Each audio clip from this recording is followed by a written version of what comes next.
ভাই আপনারা কোথায় যাচ্ছেন? ভাই দেশের যে বন্যার পরিস্থিতি, তার আগে আমার পরিচয় দিয়েলি।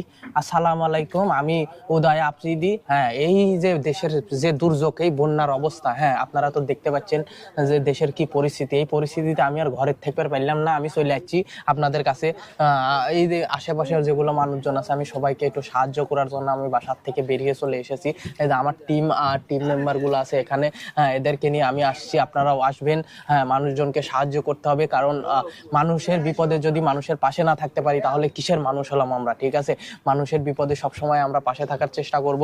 আর যে পরিস্থিতি, যে যেখান থেকে পারেন ক্যামেরা বেশি করে নিয়ে আসবেন, ঠিক আছে, যাতে ছবি তুলে মানুষকে দেখানো যায় যে আমরা ত্রাণ দিচ্ছি, যাতে আপনাদেরকে দেখে মানুষ আর কি অনুপ্রাণিত হয় যে হ্যাঁ আপনারা ত্রাণ দিচ্ছেন। ঠিক আছে, বেশি বেশি করে ক্যামেরা নিয়ে আসবেন, আর সাথে যদি পারেন 2 সাইডে মেয়ে মানুষও নিয়ে আসবেন, কারণ যে তারা মরে গেলেও আমাদের সমস্যা নাই, তারা মরে যায় আমরা বাইসে থাকি, আমাদের আগে এখানে শর্ট নিতে হবে। হ্যাঁ।